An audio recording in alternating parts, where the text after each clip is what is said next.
दोस्तों नमस्कार, आपका एक बार फिर से स्वागत है काफी दिनों के बाद हमारे देव अनमोल बचन चैनल पर। काफी दिनों बाद इसलिए क्योंकि आप सबका सपोर्ट इस चैनल को नहीं मिल रहा था, लेकिन कुछ लोगों के कहने के अनुसार आज हम अपने चैनल पर फिर आए हैं और आप सबसे उम्मीद की है कि आप हमें सपोर्ट जरूर करेंगे। और दोस्तों, अगर आपने हमें सपोर्ट किया तो आज के जैसे ही अनमोल कहानियाँ और अनमोल वचन आपके सामने हम प्रस्तुत करने में सक्षम बने रहेंगे। तो चलो दोस्तों, वीडियो करते हैं स्टार्ट। और आपसे निवेदन है कि वीडियो को अंत तक जरूर देखें, क्योंकि आज का टॉपिक बहुत ही महत्वपूर्ण होने वाला है। आज के टॉपिक में एक गिद्ध ने अपने साथियों के साथ बैठकर एक चर्चा की जो बहुत ही महत्वपूर्ण है हम इंसानों के लिए। क्योंकि एक बूढ़े गिद्ध ने एक चर्चा की कि बुढ़ापे में औलाद साथ क्यों छोड़ जाती है। क्योंकि बुढ़ापा एक ऐसी बीमारी है, यानी एक ऐसा कठोर सत्य है जो हर किसी को आना है। जो आज बालक है वो कल जवान होगा और परसों फिर बुढ़ापा तो स्वीकार करना ही पड़ेगा।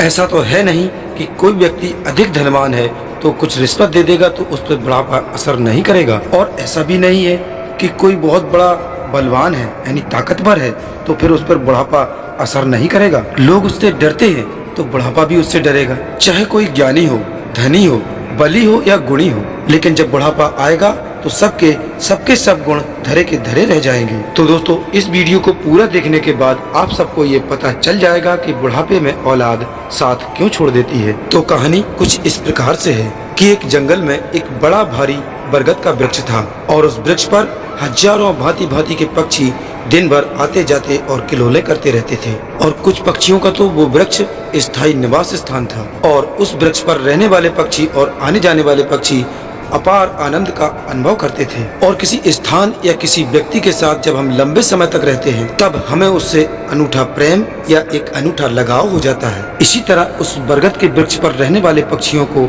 और उस पर आने जाने वाले पक्षियों को उस बरगद के यानी बट वृक्ष से मोह यानी लगाव और प्रेम हो गया था। लेकिन कुछ समय बाद जंगल में सूखा पड़ गया।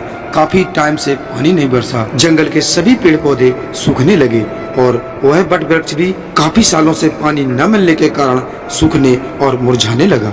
और इस कारण से कुछ पक्षी उस बट वृक्ष को छोड़कर जाने लगे। और जब वह बरगद का वृक्ष पूरी तरह से सूख गया, उसके पत्ते, उसकी डालियां टूटकर नीचे गिरने लगी, तो उस बरगद के पेड़ पर रहने वाले सभी पक्षी किसी दूसरे स्थान पर उस वृक्ष को छोड़कर चले गए। लेकिन केवल एक बूढ़ा गिद्ध उस पेड़ पर बैठा रह गया और उसने देखा कि इस वृक्ष पर रहने वाले सभी पक्षी एक एक करके जा चुके हैं। उसके साथ ही कुछ पक्षियों ने बूढ़े गिद्ध से भी चलने के लिए कहा, पर उस बूढ़े गिद्ध ने वहां से जाने के लिए मना कर दिया। बूढ़े गिद्ध ने सोचा और कहा कि मेरा जन्म इसी पेड़ पर हुआ है और इसी बट वृक्ष पर मैं खेल कूद कर बड़ा हुआ हूँ। मेरे जीवन के सारे सुख इसी बट वृक्ष ने दिए हैं, और आज जब इस पेड़ पर विपत्ति है तो आज मैं इसे विपत्ति में छोड़कर अकेला कैसे चला जाऊं। इस वृक्ष ने मुझे पाल पोस कर बड़ा किया है, हमारे दुख सुख में हमारा साथ दिया है, इसलिए मैं इस वृक्ष का ऋणी हूँ। मैं मरकर भी इस वृक्ष को छोड़कर नहीं जाऊंगा। वे लोग बड़े खुदगर्ज होते हैं जो बुढ़ापे में अपने माँ बाप को छोड़कर चले जाते हैं या फिर परदेश में रहकर सुख का जीवन यापन करते हैं और अपने घर पर रह रहे वृद्ध जनों को भूल जाते हैं। और ऐसी संतान के लिए धिक्कार है जो अपने माँ बाप के बुढ़ापे का सहारा नहीं बनते। सोचो, जब तुम असहाय थे तब क्या आपके माँ बाप ने आपका साथ छोड़ा था? और जब तुम बीमार हुए थे तब वो छोड़कर कहीं तुम्हें गए थे? और जब तुम्हारा किसी से झगड़ा हुआ था और तुम संकट में पड़ गए थे तो तब क्या तुम्हारे माँ बाप ने तुम्हें अकेला छोड़ा था? और जब उनके मन में किसी अच्छी चीज को खाने की इच्छा उत्पन्न हुई तब उन्होंने क्या वो चीज तुम्हें दिए बिना अकेले खाई थी? नहीं ना। और आज वो जब बूढ़े हो गए हैं, उन्हें सहारे की जरूरत है, तब आपको उनसे घृणा होने लगी। सोचो, तुम्हारे लिए उन्होंने कितना किया, तुम उनके लिए थोड़ा भी नहीं कर सकते कि आज जब उन्हें जरूरत है तो उनके बुढ़ापे की लाठी बन जाओ। और बूढ़े गिद्ध ने मरते दम तक उस पेड़ को न छोड़ने की कसम खाई। कुछ दिन और बीते तो वो पेड़ एकदम झाड़ हो गया, उसे दीमक काटने लगी। लेकिन गिद्ध फिर भी उसे छोड़कर नहीं गया।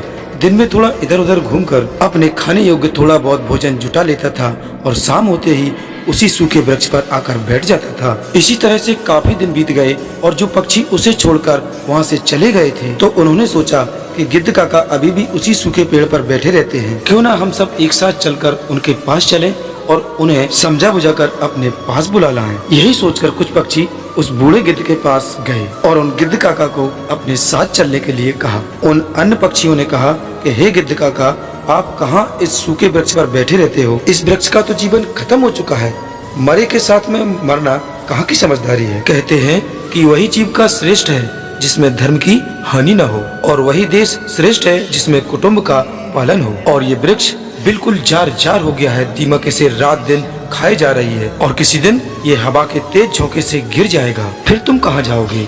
विद्वान लोग कहते हैं शत्रु, कर्जा, अग्नि और बीमारी, इन चारों को समय रहते दबा देना चाहिए, और जो इनसे समाधान नहीं करता वो बेमौत मारा जाता है। ठीक इसी प्रकार तुम्हें भी इस वृक्ष को छोड़कर अपना कुशल निवास स्थान बना लेना चाहिए। लेकिन समस्त पक्षियों के इतना समझाने पर भी बूढ़ा गिद्ध उस पेड़ को छोड़ने के लिए तैयार नहीं हुआ, और उस बूढ़े गिद्ध ने उन पक्षियों से कहा कि भाइयों, ये पेड़, ये वृक्ष मेरे लिए मेरे माता पिता के समान है। मेरे माता पिता मुझे जन्म देकर इसी वृक्ष पर मुझे छोड़ गए थे, और उनके जाने के बाद मैं इसी वृक्ष पर खेल कूद कर बड़ा हुआ हूँ, और इसी वृक्ष पर मैंने जीवन के सभी सुख पाए हैं। बचपन से लेकर बुढ़ापे तक का सफर मैंने इसी वृक्ष पर तय किया है, और अब इसकी इस मुश्किल घड़ी में मैं इसका साथ छोड़कर कैसे चला जाऊं? क्योंकि मेरा यहाँ से जाना ये मेरी सबसे बड़ी खुदगर्जी होगी। कहते हैं भक्त, सेवक और शरणागत जो ये कहता है कि मैं आपका ही हूँ, ऐसे लोगों को संकट पड़ने पर भी छोड़ना नहीं चाहिए, और जो इन्हें संकट में छोड़कर जाता है उन्हें बहुत बड़ा पाप लगता है। और जिसने अपना पालन पोषण किया हो और दुख सुख में अपना साथ न छोड़ा हो, ऐसी जगह या किसी व्यक्ति को छोड़ना एक बहुत बड़ा अपराध है। ऐसे लोगों को कभी मनुष्य योनि में जन्म नहीं मिलता। इसलिए उस गिद्ध ने कहा कि मैं अपनी मृत्यु तक इसी वृक्ष पर रहूंगा, आप लोग यहाँ से जा सकते हैं।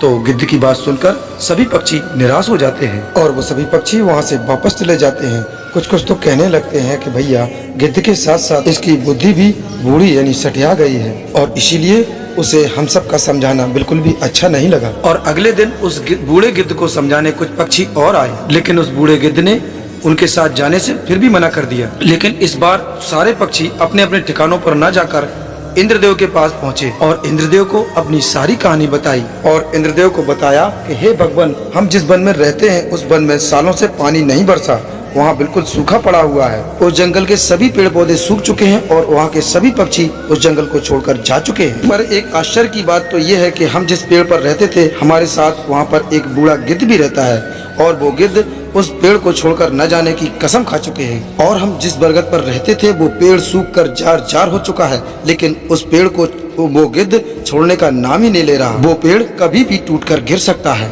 हम लोग उन्हें समझाने गए थे, हम लोगों ने उन्हें बहुत समझाने की कोशिश की, लेकिन वो उस पेड़ को छोड़ने के लिए बिल्कुल भी तैयार नहीं है, और उन्होंने कहा कि मरते दम तक हम इस वृक्ष को नहीं छोड़ेंगे। तो हे भगवान, हमारा आपसे निवेदन है कि आप चलकर स्वयं उन्हें समझाइए, शायद वो आपका कहना मान जाएं। तो इस बात पर इंद्रदेव राजी हो गए। पक्षियों के निवेदन को उन्होंने स्वीकार कर लिया, और वो स्वयं उस वन में जाकर उस वृक्ष के पास पहुँचे, और उस गिद्ध को समझाने लगते हैं कि हे गिद्धराज, मैं देवराज इंद्र खुद तुम्हें समझाने आया हूँ कि ये पेड़ बहुत पुराना हो चुका है, इसकी डालियाँ बिल्कुल जर्जर हो चुकी हैं, और इस पेड़ को दीमक ने भी काटना शुरू कर दिया है, और आप भी बहुत बूढ़े हो चुके हो।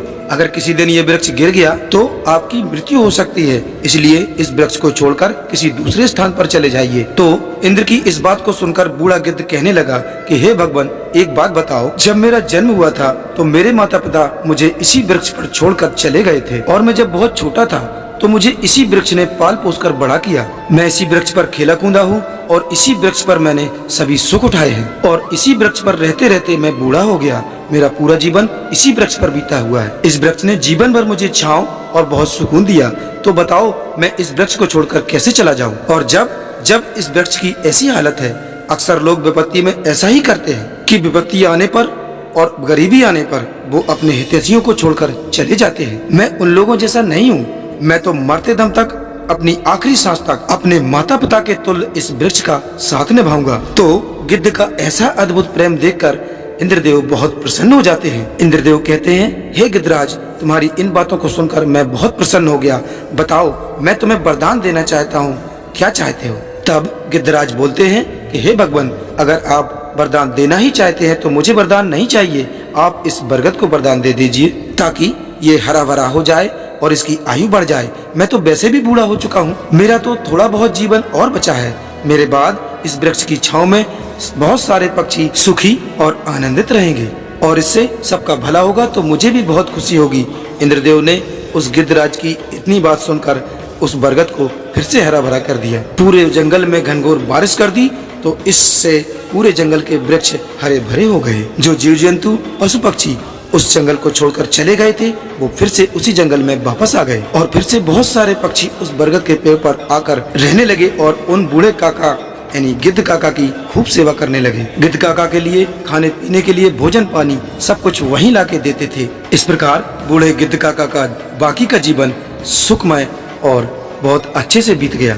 इस कहानी से हमें ये समझ में आया कि बुरे वक्त में हमें कभी भी अपनों का साथ नहीं छोड़ना चाहिए, खासकर अपनी जन्मदाता अपनी माँ का और पालन करता अपने पिता का, क्योंकि वो आपके जीवन दाता हैं। आपको पाल पोस कर बड़ा करने में उन्होंने बहुत तकलीफें उठाई हैं और उनके बुढ़ापे में अगर आप उनका सहारा नहीं बन पाए तो उनका जीवन किसी काम का नहीं रहेगा। तो दोस्तों हमारी आज की कहानी में इतना ही था। अब आपको फिर मिलते हैं बहुत ही जल्द किसी अगली कहानी के साथ। अगर आपको हमारी ये कहानी अच्छी लगी हो तो कृपया हमारे इस देव अनमोल वचन चैनल को सब्सक्राइब करें और वीडियो को लाइक करें और शेयर करें ताकि हम इसी प्रकार की रोचक कहानियां बनाने में सक्षम बने रहें। तो दोस्तों फिर मिलते हैं आपको अगली कहानी के साथ। तब तक के लिए नमस्कार, अपना ख्याल रखें और हमेशा मुस्कुराते रहें।